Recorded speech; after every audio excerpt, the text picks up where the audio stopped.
आधी धारावीच्या लोकांना 8 लाख धारावीच्या लोकांना पात्र अपात्र हा विषय याचं फार नौटंकी न करता जे तिथे राहत आहेत, जे पात्र आहेत,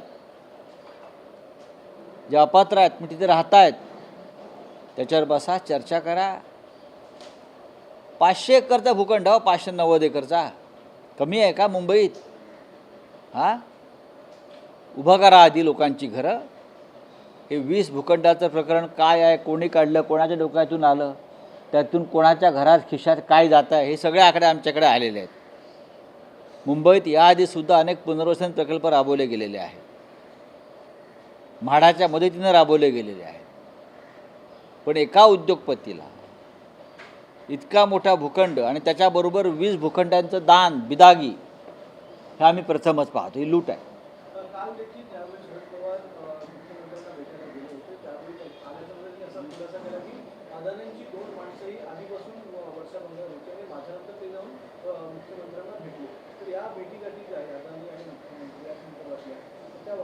बघा, मुख्यमंत्री एकनाथ शिंदे हे अडाणीला मुंबई विकू इच्छित आहे आणि आम्ही ते होऊ देणार नाही.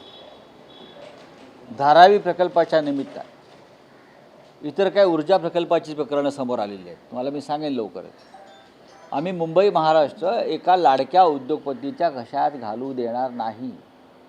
त्यांच्या मागे किती मोठी शक्ती असू द्या, मग आम्ही लढू.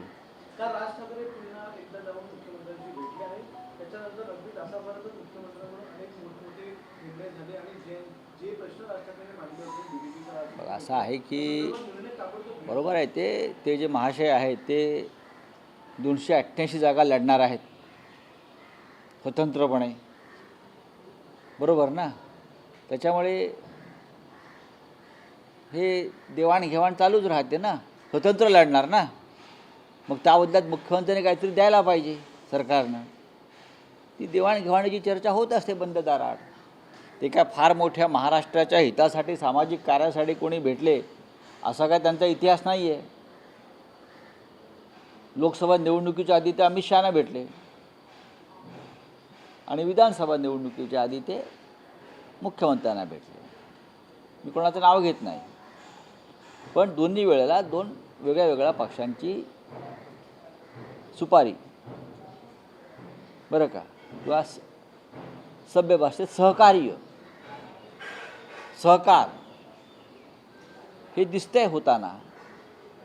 काही करून महाराष्ट्रात मराठी माणसाची ताकदीचं खच्चीकरण करायचं, यासाठी जर हे लोक मराठी करणारे महाराष्ट्राच्या शत्रूंशी हातमिळवणी करणार असेल तर इतिहास महाराष्ट्राचा त्यांना माफ करणार नाही.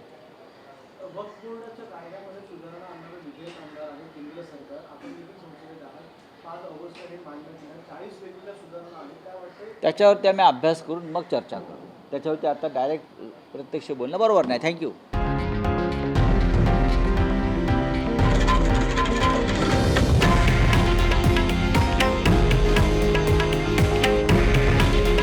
हे आहे देशातील नंबर 1 न्यूज नेटवर्क आणि आपण पाहत आहात TV9 मराठी.